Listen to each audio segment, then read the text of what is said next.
A seed of doubt was planted. If the palace could bend the timeline of a birth, one of the most important events in royal tradition, then what else could be shifted, hidden, or reshaped? What else might the public be hearing only after the fact? This moment, though quiet, was the first time the official record felt fragile. And once that feeling settles in, it doesn't go away.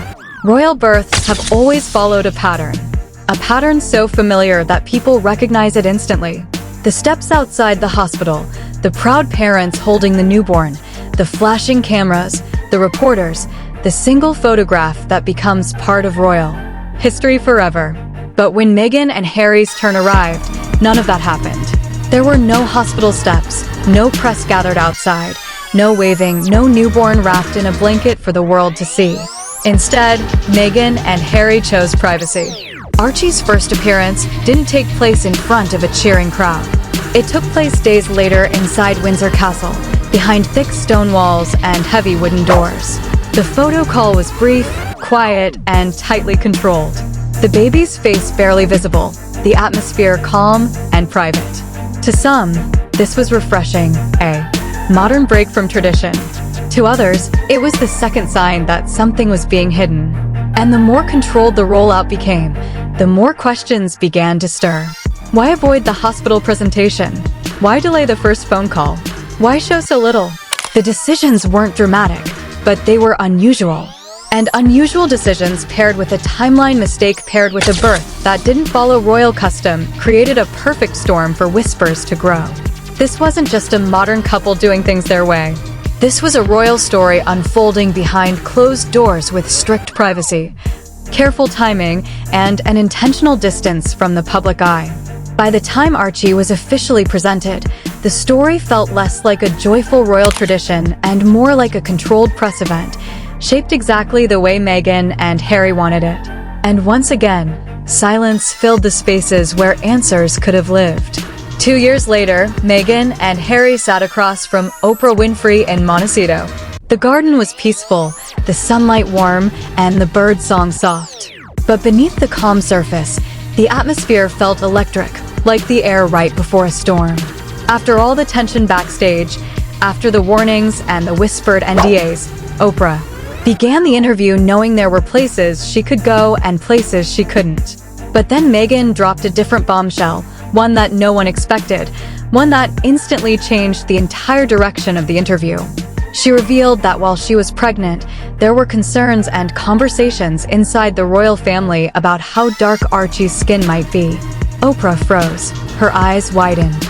She leaned forward and in the calm, firm voice only Oprah can deliver, she asked, "What? Who is having that conversation with you?" Meghan refused to say. She said it would be too damaging. And just like that, the interview turned from a discussion about royal life into something deeper, heavier, and far more explosive.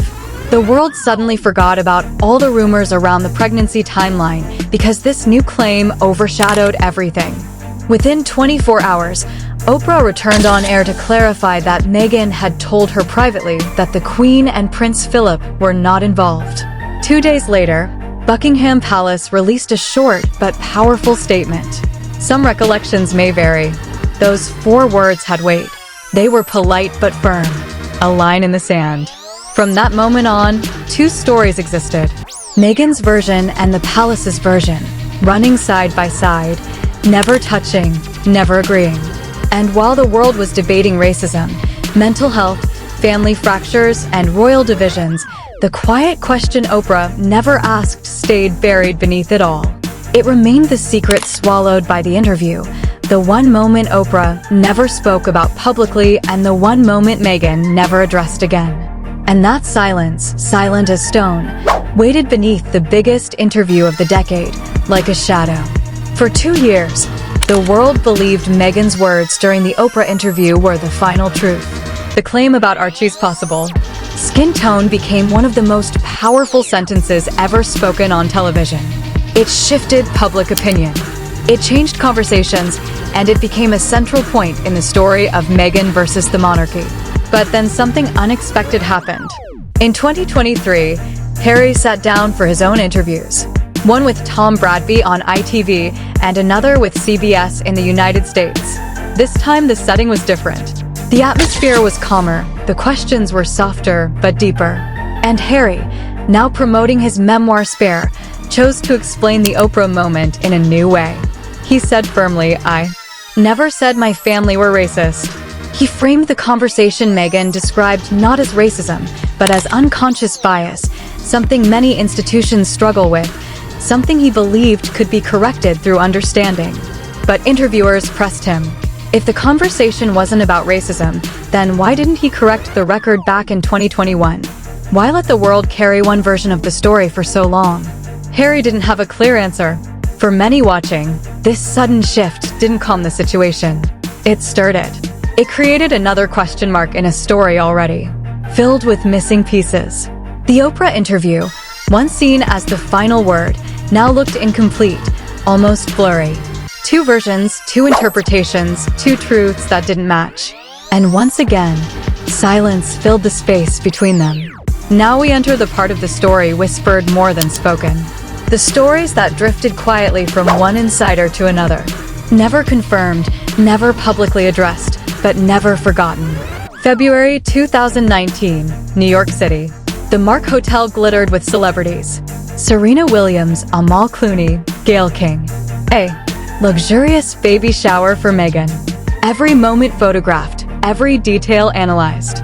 The world saw the glamour, the smiles, the designer gowns. But behind the scenes, word from the street painted a different picture. According to whispers, during one evening outing with her close friend Marcus Anderson, Meghan allegedly left something behind in her room. Not a purse, not jewelry, a pregnancy bump, a prosthetic one. The rumor didn't appear in tabloids. It didn't erupt online. It grew quietly like a shadow behind the bright lights of the hotel. And while the verified facts remained simple, the baby shower happened. The celebrity friends were there. This forgotten bump rumor clung to the event like a secret no one could fully prove or disprove. It was another piece in a long, complicated story. Not loud, not dramatic, but always there. Now the story returns to the place where it began. That peaceful Montecito garden where Oprah and Meghan sat facing each other. The soft California sun shining as if nothing in the world could possibly be wrong. People believed they were watching a complete story unfold.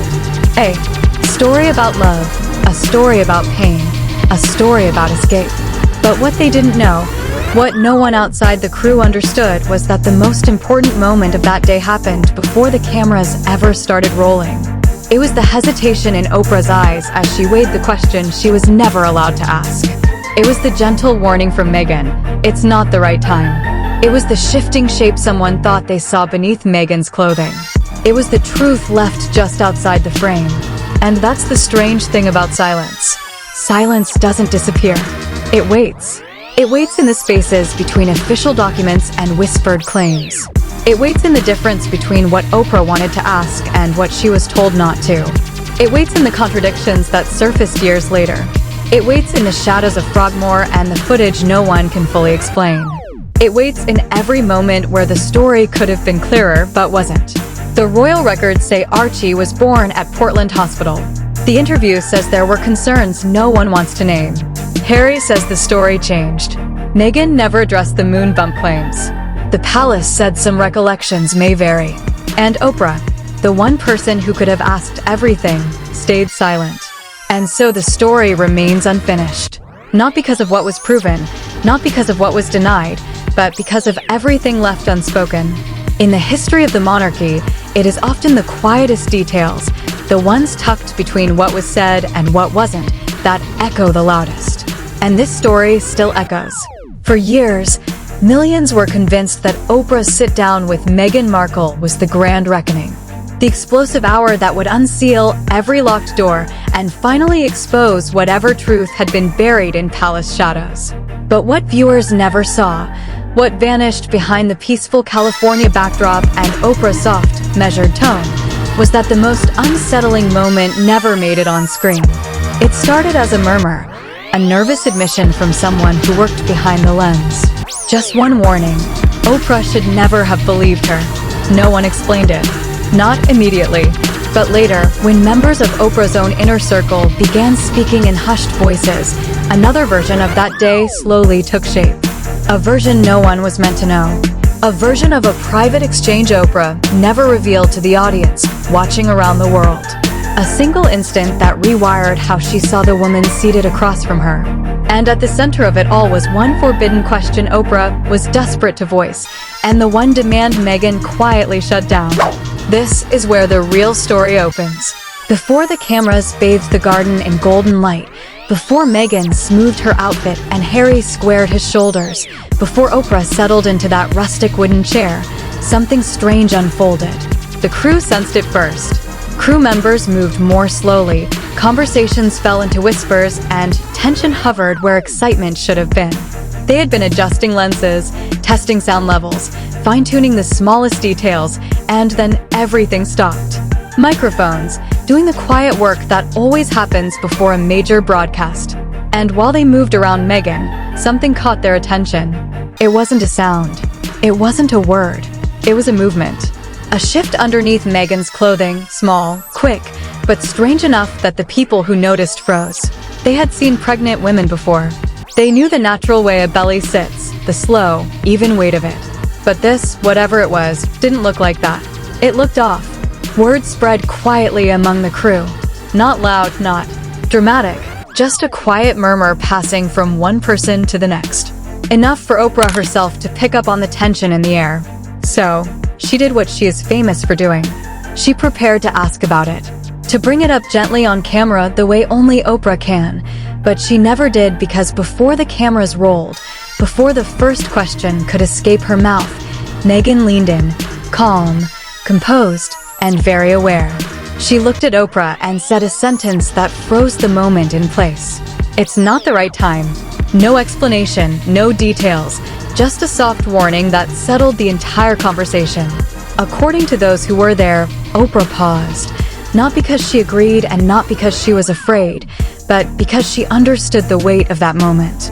She knew that asking the wrong question, or even the right question at the wrong time, could ignite a war between the biggest interviewer in the world and the most talked about woman in the royal sphere. So Oprah stayed silent, and the world never heard the question she planned to ask. This was the first sign that the interview was hiding something deeper than anyone realized. To understand why the moment mattered so much, you have to go back before Oprah, before Montecito, before any interview, back to the early days of Meghan's first pregnancy. Because the whispers didn't begin with Oprah's crew. They began long before that. From the moment Meghan appeared with her early baby bump, something felt different to many people who saw her in person. Her belly didn't always look the same from day to day. Sometimes it sat higher, sometimes lower, sometimes round, sometimes strangely square. At one event, she'd look heavily pregnant. 2 days later, she looked noticeably smaller. None of these details were wild enough to make headlines alone, but together they built a quiet pattern. There were photos where the belly folded sharply when she bent down, sharper than a natural curve should. There were videos where it shifted when she crouched, moving almost independently of her body's motion. A few moments even showed what looked like inflation or sudden deflation, as if the shape adjusted inside her clothing. Most pregnant women experience changes. Most bumps look different in different outfits. But Meghan's movements drew a different kind of attention because they were sharp, quick, and strangely mechanical. Still, no one said anything openly until the Oprah interview was announced. That was the moment when people began waiting, wondering whether Oprah, of all people, would bring these strange moments to light. Oprah had asked celebrities about their marriages, affairs, addictions, feuds, everything under the sun. Surely she would ask about this, but the backstage moment changed everything. Meghan's gentle warning, the shift no one was supposed to mention. By the time the interview went live, Oprah knew exactly what she could ask and what she couldn't. And the story behind those early pregnancy whispers stayed locked behind the scenes, hidden from the millions glued to their screens. Long before Oprah ever sat down in Montecito, the palace made a mistake so simple and so quiet that at first barely anyone noticed. But later, it became one of the biggest cracks in the entire story. On May 6, 2019, reporters received an official message from the palace. The Duchess has gone into labor. Within minutes, cameras rolled. Journalists prepared live updates and the world waited for the next announcement. Everyone braced for hours and hours of labor coverage, the kind royal watchers had seen before with Diana, with Kate, and generations before them. But then, only a short while later, something shocking happened. The palace announced that Archie had already been born. Not just minutes earlier, not just moments ago, but hours before the "she's in labor" message ever went out. People inside newsrooms blinked in confusion. How could the palace announce labor after the child had already arrived? It wasn't a small mistake. It wasn't a typo. It was a complete reversal of a royal timeline, one that had always been handled with careful precision for every royal birth before this one. Some said it was a simple communication slip.